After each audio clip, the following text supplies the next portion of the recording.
Okay, just again, recording both the video and verbal recording of this meeting.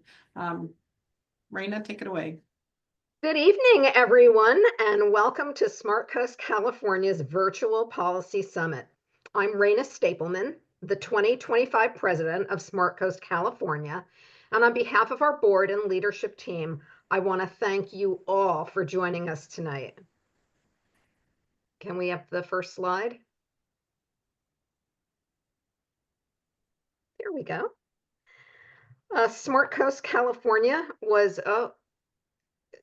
Smart Coast California was founded to advance balanced, science-based coastal policies that protect property rights, preserve public access, and address the real challenges of sea level rise and climate resilience. Our mission has always been to serve as trusted resource for bringing together experts, data, and collaborative solutions that ensure our coast remains both livable and accessible for future generations. We believe coastal policy should be a conversation, not a one-size-fits-all mandate. We work to connect stakeholders, foster thoughtful dialogue, and advocate for local coastal programs, LCPs, that reflect both environmental needs and the rights of the people who live, work, and recreate along our coast. Tonight's conversation could not be more timely. Communities up and down California are grappling with how to rebuild and adapt in the face of rising sea level, erosion, and more frequent storms, while also navigating the complex regulatory landscape that governs our coastline.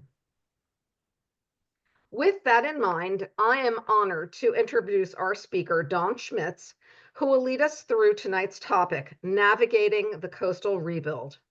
Don is a renowned coastal land use expert with decades of experience helping property owners and local governments find practical, legally sound pathways to responsible coastal development and rebuilding.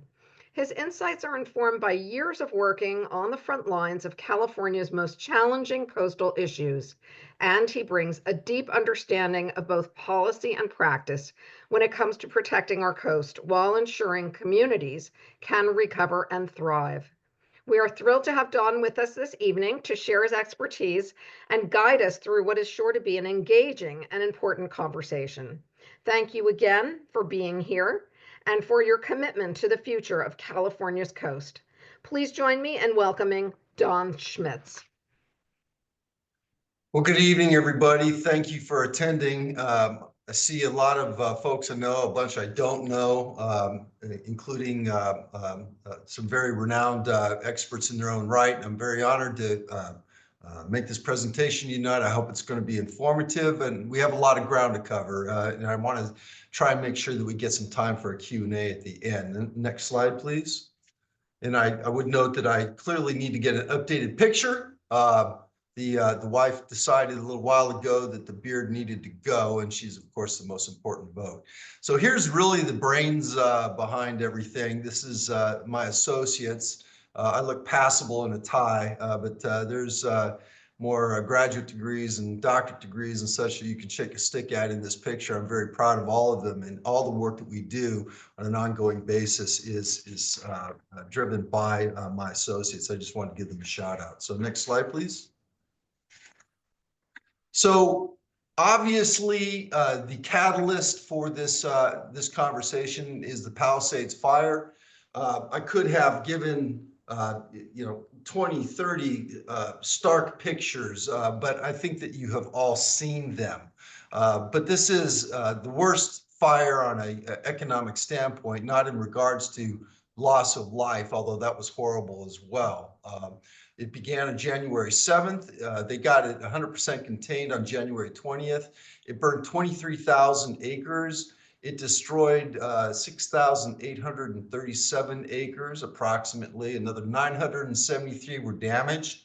There was 12,000 plus structures that were threatened, and there were 12 civilian fatalities. And the property damage is in the billions.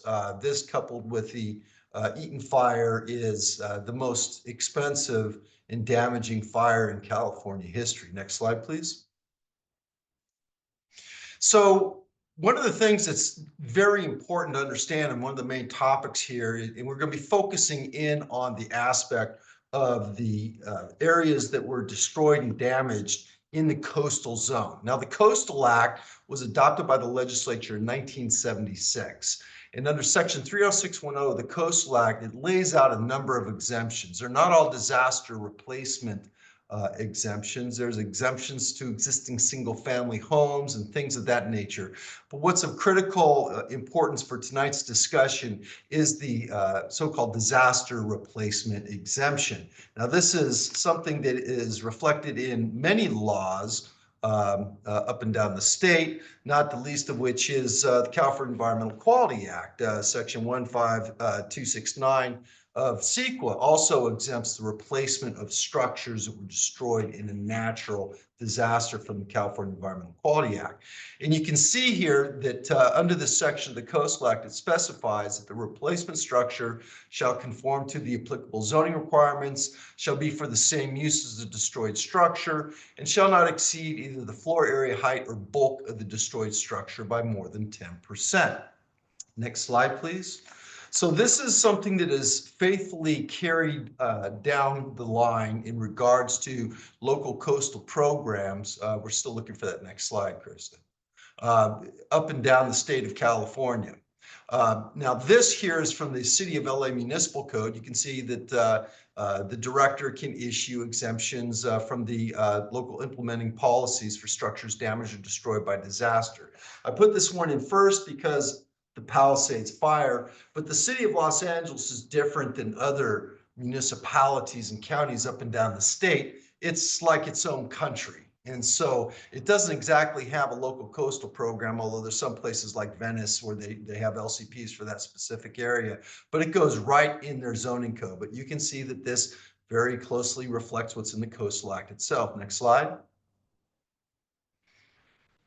And as you go up and down the state of California, you'll see that the different jurisdictions all have the disaster replacement exemption criteria. The city of Malibu has it, and just today, the city council had their second reading of an ordinance where they're amending their local coastal program to further address disaster replacement exemptions and waivers, which I'll embellish upon later on in this presentation. Half Moon Bay also has this. Next slide, please. The city of Encinitas, the city of Santa Cruz, the city of Newport Beach. And if you look at these, they all basically have the same verbiage, which is in the Coastal Act itself, where you are entitled to replace plus 10% what was destroyed in the natural disaster. You got to do it in the same location, and it's got to be for the same use. Next slide, please. Now, what has completely changed the paradigm very recently is, in addition to the standard disaster replacement exemptions, the governor of California, Governor Newsom, issued a series of 5 executive orders. And as we go through these, you'll note that there is increasing specificity and stronger language in these executive orders. So this one came out on January 12th.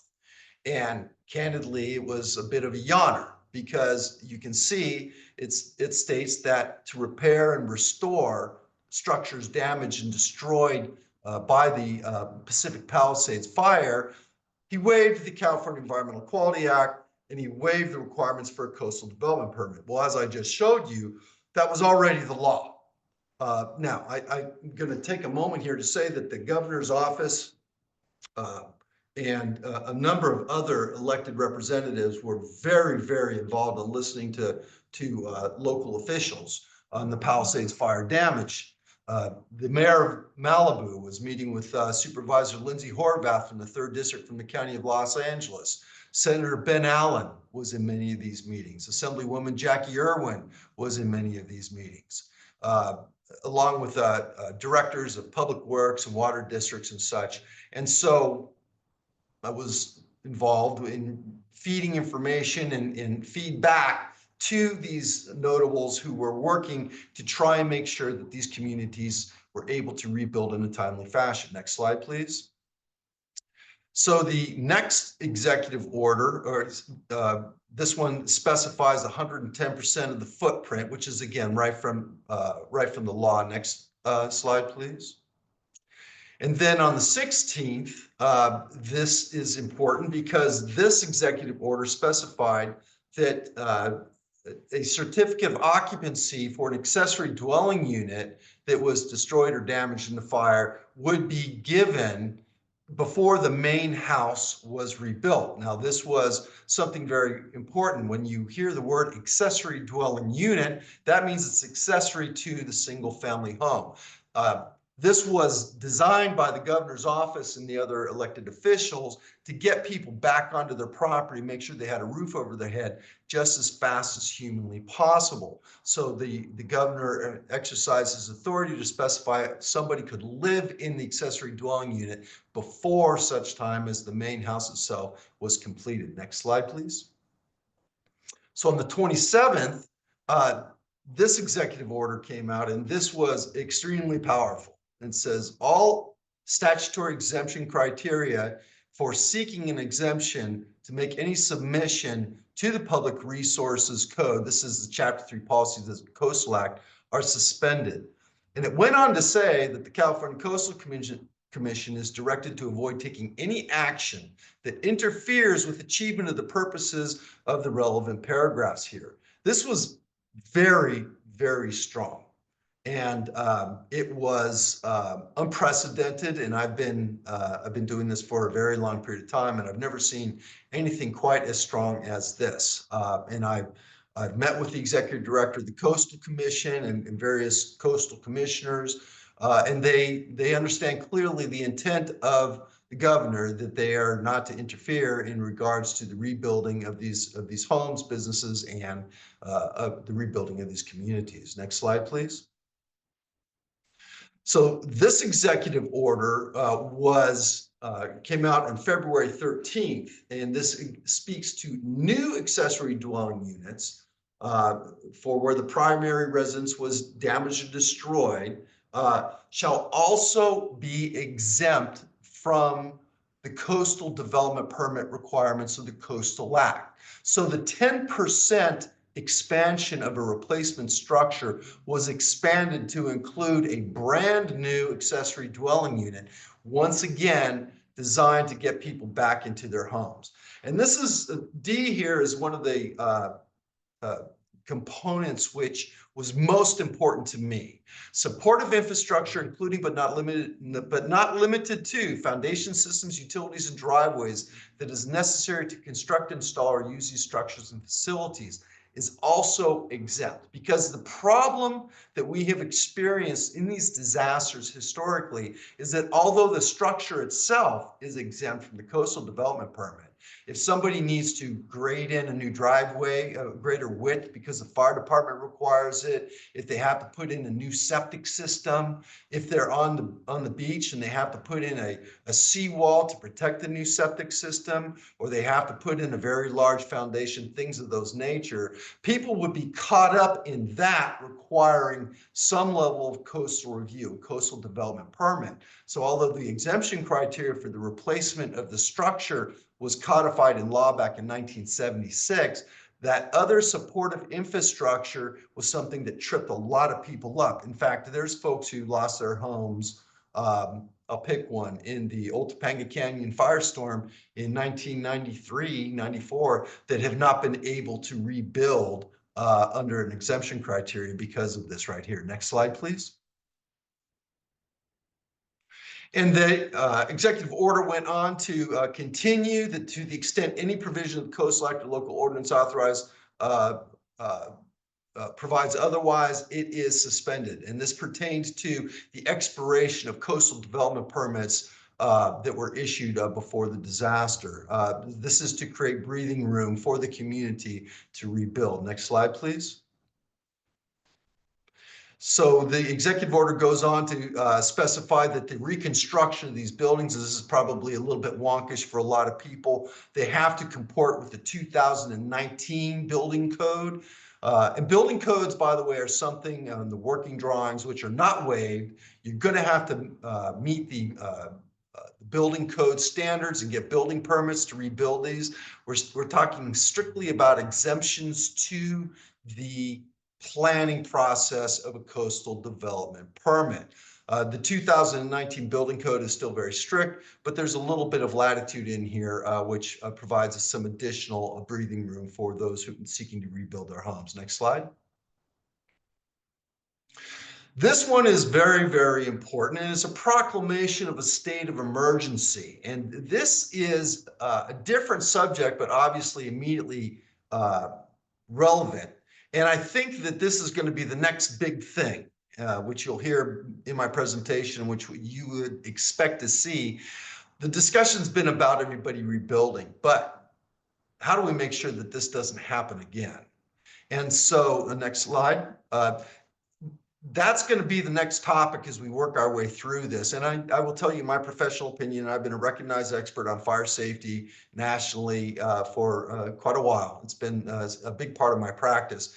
This firestorm did not have to happen with the level of devastation that occurred. And I believe that it is the result of a 50-year failed experiment in regards to land use practices for the urban wildland interface area. So this comes directly from the governor's office: removal of hazardous dead or dying trees. Next slide. Removal of vegetation for the creation of strategic fuel breaks as identified by CAL FIRE units and community wildfire preparedness plans is exempt. Removal of vegetation for community defensible space. Removal along roadways, highways, and freeways for the creation of safer ingress. Removal of vegetation using culturally, ecologically knowledgeable burning and prescribed burns. And next slide. And then maintenance of established fuel breaks or fuel modification projects. I will tell you that in one of the areas hardest hit by the Palisades fire, the community of Big Rock was almost completely wiped out. They lost something like 170 homes. In 2018, after many years of effort, the fire department received a permit to do what's called a prescribed burn. They burn under controlled circumstances to reduce the fuel load, and when there's not winds, when the moisture content's high, to protect a particular community. And pursuant to the agitation of certain organizations, it has been reported to us that the fire department was told by, at that time, Supervisor Sheila Kuehl to not do the prescribed burn. I will also tell you that, as you may be aware, if you know the geography, that the Franklin fire burned down Malibu Canyon through the center of Malibu several weeks to a month before the Palisades fire happened. If it had not been for that fire, which created an enormous fire break, the Palisades fire would have kept on going. There were winds up to 100 miles an hour, and atypically it was coming directly out of the east and blowing west. And the Palisades fire would have kept burning until it got to the Ventura County line, and the city of Malibu in its entirety would not exist anymore. It was only because of the Franklin fire that they were able to stop it where they did. Next slide, please. So another important aspect of this, this is the fire hazard severity zones in the state of California. This has been adopted by CAL FIRE, and it's being updated, by the way. And it shows moderate, high, and very high areas of high fire severity zones. In fact, the Los Angeles Times today published an article that they did some polling, and the majority of Angelenos are very supportive of tougher building codes as it pertains to the rebuilding of these areas and folks in high fire hazard severity zones. And I'm very much supportive of that. But it goes on to say that they should not allow people to build in areas of high fire severity zones. Well, unless Californians are just going to live in places like Death Valley, where it's just salt flats and sand, the vast majority of our communities are in these areas. Of course, the coastal communities, Santa Barbara, Laguna Beach, Malibu. One of the worst loss of life from a fire was up in a town called Paradise, up above Chico. Another one that was horrible loss of life was Santa Rosa, out on the middle of the valley floor of the Sacramento Valley. And the most people that lost their lives were on the lee side of the freeway. So Clearly, we need to take steps to manage the fire risk as opposed to just pretending that it's not going to be there. The Eaton fire burned down into the city of Los Angeles as much as 5 miles. So we need to start managing the fuels. Next slide, please. Mayor Bass also issued an emergency executive order specifying that 30610 would be in effect so that those who lost their homes within the coastal zone for the city of Los Angeles would be exempt from having to get a coastal development permit. Next slide. There is proposed legislation, a lot of it, which is coming down the pike. I'm just going to hit some of them. This is a California Assembly Bill 462. This bill basically exempts the construction of an accessory dwelling unit in the entire county of Los Angeles and other counties which are in a state of emergency from the need for a coastal development permit. This is a legislative follow-up to the governor's executive order. I've already expressed why the governor's executive order is on there. You'll see that this is also Assemblyman Robert Rivas, who's the speaker. Today, it's my understanding that it passed out of committee on an 11-0 vote, which one would expect from a bill that has the speaker's name on it. So this one is almost certainly going to become law very soon. Next slide, please. There's also Assembly member Dixon, Diane Dixon out of Newport Beach, neat lady, friend of mine. And she has submitted a bill, Assembly Bill 623, that would exempt certain fuel modification and fuel reduction projects from both the California Environmental Quality Act and coastal development permit requirements up and down the state of California within the coastal zone. The 100 feet that she has in here, I believe, is inadequate. However, that is what the state minimum is for brush clearance around habitable structures. That law was expanded out to 100 foot. County of Los Angeles requires 200 feet. And there's conversations right now around certain one of these communities that it should go out as much as 300 feet. But this is a pending bill currently. This is 623. Next slide. California Senate Bill 741, submitted by Senator Blackspear, related to coastal resources, coastal development permits, and this would vest the authority to issue a coastal development permit in the executive director or local jurisdictions as appropriate, where appropriate, during an emergency event as declared by the governor. I'd also point out, I'm just showing you a smattering of the most substantive bills. There's 10 spot bills which have been submitted that have some language as it pertains to permits within the coastal zone, either for replacement of damaged and destroyed structures and fire safety and fuel modification. They have until the end of the month, I believe, to firm it up and put it into a real live bill. But these are the three that are pending right now. Next slide, please. So this is a federal congressional bill from Representative Jared Huffman, was introduced to Congress January 21st, and it is to promote a community protection and wildfire resilience plan developed by the eligible entities, that'd be state, local government, Indian tribes, law enforcement, et cetera. And it would incorporate early detection technology, hardening infrastructure, defensible space, which I think is a key term that you're going to see more and more of, and grant eligibility. It's important to note that Mr. Huffman has a reputation, and he's from California, and he was originally served in Sacramento as being an ardent environmental advocate. But we have learned that we must coexist, our communities must be defended, and just allowing our forests in our chaparral areas not to be managed to just grow and not have what was their normal grow, burn cycle is a big mistake. And so we have created a tinderbox here in the state of California and many Western states with the best of intentions. And so we will be monitoring this one closely. Next slide. So there's a number of considerations when contemplating rebuilding Yeah, this is a real live picture. I have to tell you, I feel like I'm a land use planner in Hiroshima. Every time I go out there, I was out there again this morning. It is absolutely horrific. And this is a beach house. And speaking again towards the topic of, well, just don't build in areas which are fire prone. These are a line of beach houses in the sand with the waves lapping at their feet, and then the 100-foot wide Pacific Coast Highway, and then typically a row of homes on the other side, far, far away from any urban wildland interface. But to exercise the permitting process, there's a lot that has to go into a property owner documenting to the satisfaction of the government what they had there before and what they are entitled to build. Next slide. So the first thing you have to do is you got to show all the past permitting history.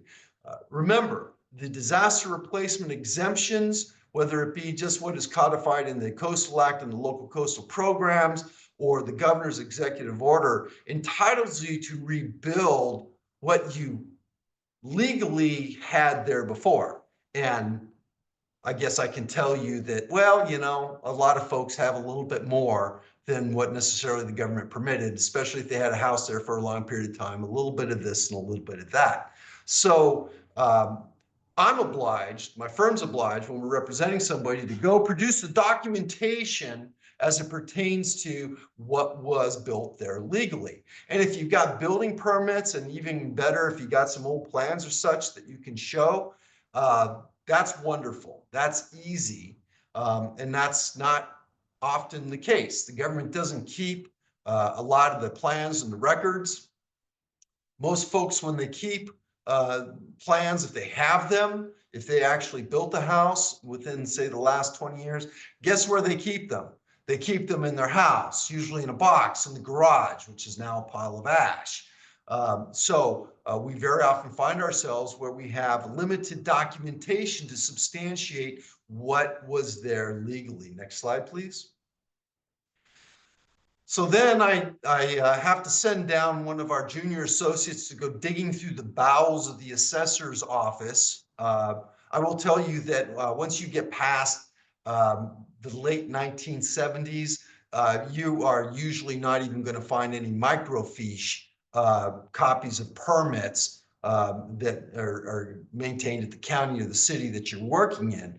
And so what do you do when you got somebody that's got a 1950s vintage house? Well, you go down and you pull what you can in regards to the assessor's jacket, because the tax man always gets paid, and they make a point of going out and drawing up like this cute little sketch that you see right here, and you can at least get some idea in regards to the configuration and the square footages that are involved. It's not exact, but it's better than nothing. And this is typically, if you cannot provide documentation, what the local government is going to want to see to ascertain as clearly as they can what was there legally and what you're entitled to rebuild. Next slide, please. Now, showing it with photographs is a little bit difficult if you show what you got out there right now. This is an actual picture from one of the string of beach houses that burned down in the fire. And there's just not a whole lot there to show, right? Next slide. So we maintain accounts with several different entities that maintain historical aerials. Some of these aerials go back all the way to the 1920s, and you can see the biplane wing, and some guy was leaning out the side of the plane, and sometimes those are helpful, sometimes they're not. But I'm just here to give you an idea of what we do under the worst circumstances. So this is an oblique aerial photograph of a section coastline in 1987. There's, if you go to the next slide, please. I'm going to show you a couple of things that you can see the pictures get much clearer, but I'll also show you the things that are very, very important. Now, these pictures just happen to be taken in Malibu, But this is something that we do on any jurisdiction that we're working on, from Oregon down to the Mexican border, when we're dealing with these types of issues. So I showed the 1987 photograph because that was something that was very important, because 1987 predated the city of Malibu. That happens to be an important jurisdictional issue. And when I'm dealing with the Coastal Commission analysis, I have to find aerial photographs that go back before 1972. Although the Coastal Act was written in 1976, the Coastal Commission was created pursuant to Prop 20 in 1972. And so if you want to document that everything you had was pre-coastal and legal, then you have to find one of those grainy photographs from way back then. But as a practitioner, one of the things we'd be looking at in this particular house is, well, you can see it's got a seawall. And you can see the configuration as it pertains to the string line. And as you saw in the picture, well, from the destroyed structures, there's no way to determine what the string line should be now, or how far your seaward encroachment should go. Next slide, please. So we will take these pictures, and if this is all that we've got, and we will go meet with the local jurisdiction to try and show what exactly the property owner is entitled to apply for the rebuild. And this is also illustrative of the importance of the broadening of the traditional disaster replacement exemption criteria in the Coastal Act. It's in the governor's executive orders, because as you can see, this house here, it had a seawall. This is a vertical timber seawall. That's gone. The septic systems on beach houses, unlike anywhere else, are underneath the houses. So the house burns, falls down on it, destroys that. They will all need new septic systems. There's only one or two examples where they don't. That traditionally wasn't something that was exempted either. So these are the type of things that were just hugely important on the expansion of the executive orders from the governor's office. Next slide, please. So let's talk about properties which are inland. You got, this is obviously an overgrown road, but it makes a case, if you have a piece of property that's located in the hills, and it's a 5-acre parcel, and it's got a house that was on there, but it has a narrow driveway. And to rebuild the fire code, well, the fire department's just not very magnanimous about these things. Next slide. And they have made the codes more and more and more stringent as time goes on. Used to be in the early 90s in Los Angeles County, you could serve 3 or more homes with a 15-foot wide driveway. County of Ventura still in many cases is okay with a 15-foot wide driveway. Well, 2025, the County of Los Angeles Fire Department, they want a 20-foot wide driveway to serve a single family home. And so if you have, we threw this graphic in here, if you have somebody that has a house that burned down and it had a 15-foot wide driveway in places, and you have to come forward and you have to grade that driveway out and maybe build some retaining walls and such to do that, to give the fire department the 20 feet that they're looking for, well, traditionally, that would throw you into the coastal development permit category. But with the governor's executive orders, this is something that is also exempt. Remember, foundations and any other related infrastructure, it's all exempt. And I'm going to take a pause here for a second, because I told you that the city of Malibu has amended their local coastal program in their municipal code. And they're doing that to deal with past fires and any fires that happen in the future, which is more reflective of the governor's executive order. It doesn't propose exempting things like the seawalls and the septic systems and the expansion of the driveways, but it throws them into a category of a de minimis waiver. So people that are outside of the Palisades Fire emergency order, the people that lost their homes in the Franklin fire a month before the Palisades fire, they are not covered by the governor's executive order. And so they're in a tougher position. And hence, that's why the city of Malibu is moving forward aggressively to address that with their local coastal program amendment. Next slide, please. And so this is an extreme example of a retaining wall, which is being built under construction. It's being held up with caissons. This is an actual project. The burned out hulks you can see in the background, that's a $1 million drilling rig. And this was something, this work was done under a different type of disaster. This property in the Atmospheric River last year, the road was severely undermined, and the city of Malibu gave an emergency permit, coastal development permit, was not exempt, to put in this retaining wall. If this road had been damaged in the Palisades fire, then doing this work would ostensibly be completely exempt from a coastal development permit. Next slide.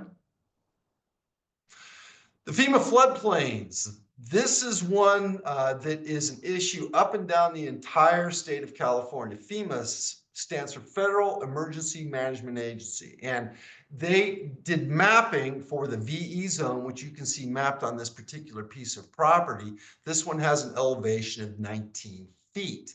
The mapping was to be magnanimous about it, extremely ham-handed and done very poorly. But basically, you are required to build up above the maximum flood elevation, in this case 19 feet. So if you have a home that burned down and it was built at a flood elevation of 15 feet, you now need to come out and you need to raise up on caissons the foundation with a big concrete slab to make sure that you are above what's called the BFE, or the base flood elevation guidelines, the cross members. Now, for some of these homes which were completely destroyed and had wood pier foundations, they're already going to have to completely redo their foundations. But there's people out there that built their house in the early to mid 90s, and they've got big, beautiful concrete caissons and the concrete slab, and that all survived the fire. And that was all signed off by FEMA and the Coastal Commission back in the 90s. And they're now confronted with the specter that they're going to have to build on top of that to accommodate the FEMA floodplains, which was created by FEMA in 2018. And another very thorny issue that we were grappling with in the city of Malibu was you are only allowed to increase the height of your structure by 10% pursuant to the Coastal Act, the LCP, and the governor's executive orders. But if you had a beach house and you have to raise it up 10 feet so that you meet these FEMA floodplains, what does that do for the property owner in regards to benefiting from that exemption criteria? And I had some very detailed conversations with the council members and the professional staff, and the city of Malibu, I'm pleased to report, made the right decision that accommodating the FEMA floodplains is where they will be measuring the height from going forward as it pertains to staying consistent so people can rebuild what they actually had there before. Next slide, please. So this is just an example from the city of Malibu staff that they had in their public hearings. Ignore the neighbor there on the left-hand side of the picture. The city of Malibu is very, very concerned about impacts to primary views, which is not a Coastal Act issue. It's a municipal issue. And for those of you that are dealing with disaster replacement and other jurisdictions up and down the state of California, be forewarned that even with the governor's executive order, that does not necessarily preclude the local jurisdiction from applying their municipal code. Protection of primary views is irrelevant under the Coastal Act. Private views are not protected, only public views. But this diagram, we included it to show the box with the green lines and such down below. That was the existing house plus 10%. And this shows if you have to raise it up, this is the red box there, that the height for the increase in 10% would be that red sliver up on the top. You would still be allowed to do that by accommodating for FEMA. However, the city of Malibu did come to the conclusion that they will allow you, even if you have a house which doesn't meet their codes in regards to height and number of stories, you are allowed to raise that up without penalty to meet the FEMA guidelines. But if that house, as you raise it up, exceeds the height limitations, they will not allow you under their municipal codes to add the 10% to the height that's in the governor's executive order. Next slide, please. So this is just another example. This shows a house. The house that burned down actually had a semi-subterranean basement, and they're going to have to reconfigure the house and raise it up to meet the FEMA guidelines. Next slide, please. Sea level protections. What do you do with a house that has inadequate or no seawalls? Because the disaster replacement exemption criteria under the Coastal Act, once again, did not allow you to build a new seawall. If you had a timber seawall and it burned, they'd allow you to rebuild it plus 10%. But you have houses like this one, which is an older house that had no seawall whatsoever. And you still must meet the building and safety codes, as I asserted earlier on in the presentation. And so that requires you, for a beach house, to have a coastal engineering report. You have to redo the septic system, if you go to the next slide. And that septic system has to be protected with a seawall. So this is a house on Malibu Road. This shows modern construction practices. And you can see the house is supported entirely on caissons on a concrete slab. It does have a seawall, but the seawall is only to protect the septic system. And to rebuild these houses so it looks like this is something that would typically have required a very lengthy coastal development permit process. Pursuant to the governor, executive order, rebuilding this house, if this house is within 110% of what was there before, raising it up on these caissons would be exempt. Building the seawall to protect the septic system is exempt. Replacing the septic system is exempt. And one of the things that is, again, hugely important is that in addition to the 10% over what you had before as reflected in the Coastal Act and the LCPs, the governor's executive order exempts an ADU. Now, and this is where it gets complicated again with local jurisdictions. The state law specifies ADUs are between 850 feet for a 1-bedroom and 1,200 square foot for a 2-bedroom accessory dwelling unit. The city of Malibu has an uncertified accessory dwelling unit ordinance, which they submitted to the Coastal Commission, but it's gone nowhere fast. And so they have proposed in their local coastal program amendment that they will allow the fire survivors to add a 1,000 square foot ADU to their homes in addition to the 110% all exempt. So with that, if you go to the next slide, I'm just going to wrap it up so we can retain some time for questions. But I do want to wrap it up by saying this is a new day. The governor's executive orders are, again, unprecedented as it pertains to the Coastal Act. And I think that the horrific scope and scale of these fires has really jarred the body politic that is California.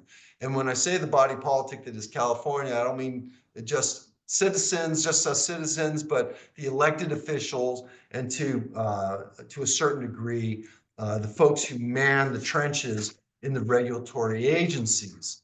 And I remind folks that human beings wrote these laws and regulations. Sometimes we treat them as if they came directly from the burning bush, but they didn't. We wrote them and we can change them.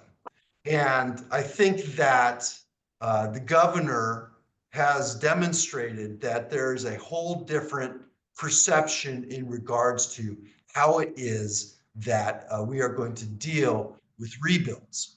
I think that I anticipate that there very well may be amendments to the Coastal Act and amendments to many of the local coastal programs which mirror what is being done by the city of Malibu. What the city of Malibu created was done in consultation with the senior staff at the Coastal Commission, the deputy director, Steve Hudson, the executive director, Dr. Kate Hucklebridge, the chair of the Coastal Commission.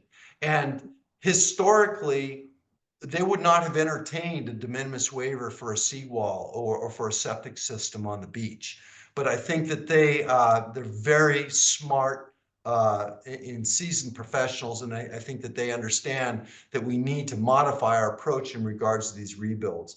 And then the last thing that I will put out there is I think that there's going to be a dramatic change in regards to how we deal with fuel management. That was already in the offing. By the way, as horrible as this was, do you remember 2019 and 2020 where we had the biggest fires by acreage in the history of the state of California, and just incredible numbers of structures and whole towns getting wiped out? The governor at that time significantly expanded the budget for fire breaks and fuel management. Didn't take place all that much in the coastal zone and down here in Southern California in the Chaparral environment. But I think what you're going to see, and I've been talking to a number of fire department chiefs about this, is I think you're going to start seeing community-wide and regional fire safety fuel management plans that will be incorporated in the planning documents that are germane to this entire process. Just for example, the County of Los Angeles all the way up through the 1970s maintained fire breaks all throughout the Santa Monica Mountains and the San Gabriel Mountains, et cetera, et cetera. And pursuant to a different land management ethos, they stopped doing that. And we stopped doing the prescribed burns. And we sought to minimize brush clearance around many of these independent structures in these communities.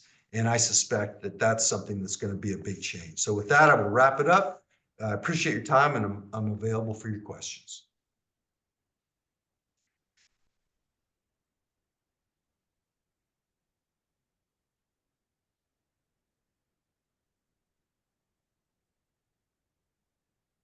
Okay, we do have a few questions.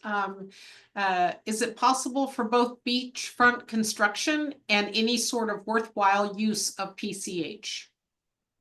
Would you say that again? I'm not sure I got that right. The question is it possible for both beachfront reconstruction and any sort of worthwhile use of PCH? Well, worthwhile use of Pacific Coast Highway is obviously very subjective. I will try to glean from that question the intent and use a real live example. There has been quietly, because it's so politically sensitive, but there's been some discussion that perhaps the government should exercise eminent domain on some of the stretches of Pacific Coast Highway where the beach houses were devastated, especially in areas that are geologically difficult and there were smaller, older homes, just to maintain the view shed and perhaps to accommodate for future sea level rise. I have not heard that outside of being whispered in back rooms, again, because it's hard to look at people that just lost everything that they own and tell them we're not going to let you rebuild and we're going to exercise eminent domain and buy out your property. But we'll have to see. It's very possible that a number of these older homes, to meet the coastal engineering standards, are going to have to put $2 to $3 million into their foundations to meet the building and safety code requirements. Not everybody's insurance has that depth to it. And so those folks literally may not be able to financially rebuild and will end up selling their property. So I've also heard that this is a fortuitous opportunity to, in fact, SCE is undergrounding the electrical lines along Pacific Coast Highway in eastern Malibu. That's happening. There's been discussion about putting in a sewer line. The timing on that would be very interesting. And of course, the city of Malibu has been deeply committed towards improving safety along Pacific Coast Highway with traffic calming efforts. So right now, the principal focus has been on getting people through the system to rebuild, but I believe that those topics will be coming up pretty shortly. Thank you. Next question. When it comes to the actual building of the structures, the new tariffs we have will make the insurance coverage inadequate? Question mark. Well, setting aside the tariffs, it was already damned expensive to build, period. Construction costs and raw material costs were going up and up and up all through the last decade. And that's because the Chinese economy, they were building entire cities, and they were sucking all the concrete and steel out of the entire world. And so construction projects all over the United States became very, very expensive. I don't know about raw materials. Of course, the tariffs, we'll just have to see. That's a drama we're watching every single day. It's on, it's off, it's on, it's off. So I can't really speak towards that, but I will tell you that having folks who are experienced that know how to build beach houses or houses in the hills of Malibu and the Pacific Palisades, that's a certain class of general contractor typically. And I think that folks may see an increase in pricing just because it's a law of supply and demand. There's a big demand for it, and there's only a limited supply on the people that can do that. Thank you. Okay, next question. Will these law changes help in Santa Cruz where 30 out of 900 homes have been built? Excuse me, let me start over. Will these law changes help in Santa Cruz where 30 out of 900 homes have been rebuilt in 5 years? Well, a big part of what we talked about today was the governor's executive orders. Changes in the law really by and large have not happened yet. Now, the governor's executive orders have a very singular effect to people who lost their property in the Palisades fire, and just that fire. Again, the folks who lost their home in the Franklin fire right next door, or the Eaton fire as well. But the Eaton's outside of the coastal zone. So all these other fire victims out there, they are not benefiting from the exemption criteria. That's the really key word. Exempt means the Coastal Act doesn't apply at all. It's only the homes that were lost in the Palisades fire. That being said, there is, I think, a change in attitude in Sacramento and in a lot of these local jurisdictions that things need to be done to streamline the process. And I think communities ought to get active on that and pursue it at the local level and also in Sacramento to codify the governor's executive orders into law. Okay, a follow-up to that, just a comment was Bonnie Doon is in the coastal zone. Okay, next question. When the septic is replaced on the beach, is this with the old tank system and leach fields? No. If the septic system is being replaced, it means that it's been inspected and it is no longer functioning. If somebody's septic system is still viable, there's some homes where the septic system was underneath a concrete slab or it was set off to the side, so the house burned down and didn't destroy the septic system. That's going to be extremely rare. And so if the septic system is destroyed on a beach house or pretty much any of the houses that we're talking about that were impacted by one of these events, then they will be required almost across the board to replace it with the next generation tertiary water quality systems. Thank you. Okay, next question. What is happening in the Big Rock cleanup and rebuilding? Well, Big Rock is slated for what is called phase 2 by FEMA. Phase 1 is they come out and they check the property for toxics and remove them. Guys are walking around in the Tyvek moon suits. They put the placard out there. Phase 2 is the actual debris removal. And this isn't just Big Rock, this is everywhere. If property owners want to exercise the FEMA option with the Army Corps to come out and clean off their property, they have to submit what's called a right of entry for the government to come out and do that. I was just up in Big Rock today. I did not see anybody actively doing their phase 2 on the debris removal. Of course, everybody's hunkering down for this big storm, which is supposed to be coming in. The big challenge for Big Rock is going to be the geology issues, and the city's planning on relaxing their factor of safety requirements. Big Rock is, of course, a big landslide, and most of the homes up there don't meet the minimum 1.5 factor of safety. So they're going to, what kind of foundations they'll have to do remains to be seen. But Big Rock is very organized, and they're talking to their council. And I think that they're, at the end of the day, I think it'll be one of the first communities that gets across the board rebuilt. Thank you. Okay, Krista, I think you have a couple and then I have a couple more. So keep going. Yes. Krista. I believe it was mentioned that a new ADU up to 1,000 square feet can be added on top of the 110% increase. But one of our members is saying that they thought that they also read that damaged on-site wastewater treatment systems cannot be expanded. That seems contradictory. It does. So they heard correctly that the governor's executive order exempts rebuilding a damaged or destroyed ADU and living in it before the house is built. And it also exempts an accessory dwelling unit from the square footage limitations of 110% to replace the primary structure. Now, the septic system and its capacity is an expansion of the septic system is something that is definitely going to be a thorny issue with the local jurisdictions. However, I will tell you that there's ways to address that. These older homes had older plumbing. And so when we rebuild the home and build the ADU, when we put in the modern plumbing, an old toilet is a 6 fixture count. A modern low flush toilet is a 3 fixture count. So we've historically been able to extricate people from that constraint. Okay, next question. Will the side yard setbacks be increased with the new buildings on the beachfront?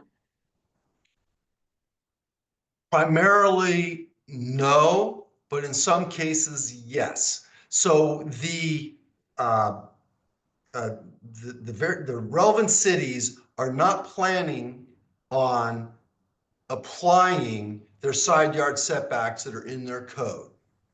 So folks are allowed to rebuild pursuant to the governor's executive order, even if their structure is inconsistent with the requisite side yard setbacks. Now, some of these beach homes in particular were extremely close to each other. It's probably why a lot of them burned in a string of destruction down the beach. The fire department is going to have something to say about that in regards to how close together they will allow these structures to rebuild. Typically, there's construction practices in regards to utilizing certain materials, which can address that. But as far as the planning side yard setbacks, no, they are not planning on applying those. The governor's executive order, however, does specify that established view corridors from previous permit issues, you're not allowed to rebuild and expand your 110% into an established view corridor or a lateral or vertical access easement. Also, the beach houses under the governor's executive order, they are not allowed to expand their 10% seaward. It can only be up towards the highway or towards the side yards. Thank you. I have a question, and I'd like to have Judy unmute. If you can raise your hand, it'll pop you to the top. Judy Taylor has a question that I think is better if she says it versus me reading it. Go ahead, Judy. Yeah, Don, I was at the Coastal Commission hearing this morning in Santa Cruz, and driving down and back, I drove past the CZU fire for several miles. It comes all the way down to Highway 1. And as I look at what's regrowing, the Monterey pines, is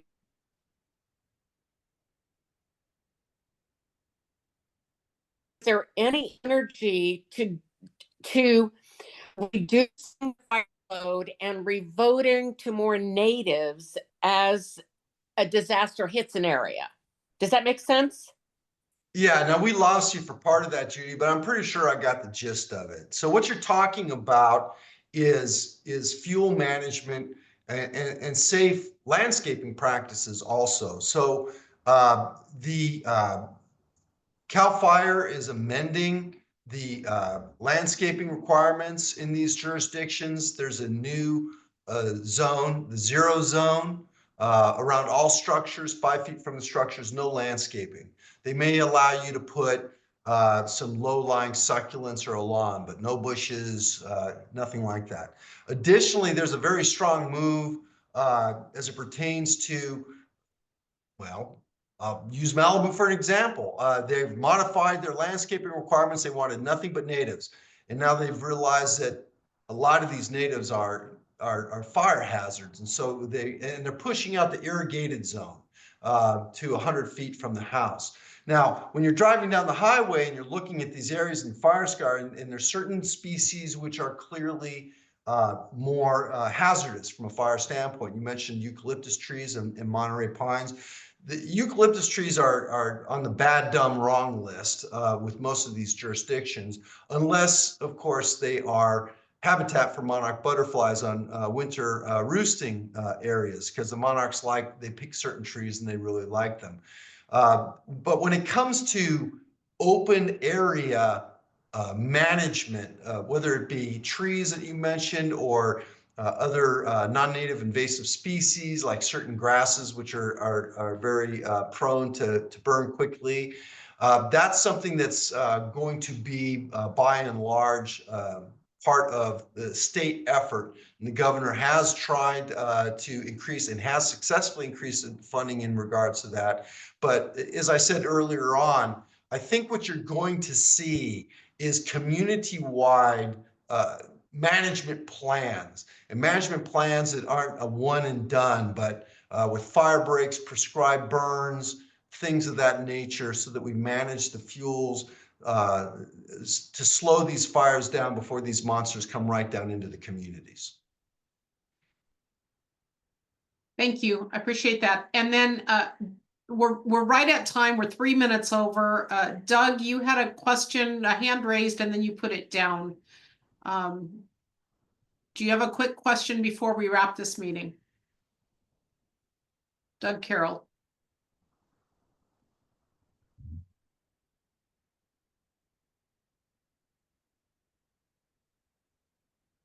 Okay, I guess that's it. I appreciate it. I appreciate you all being here. Don, thank you for your time this evening to share with everyone. We really appreciate you being here and what you bring to the table in these rebuilds, because I know this is very much a part of your business and has been for a long, long time. So you all have the links to get it to address us if you want to. And this is it. Have a good evening. Thank you, everybody.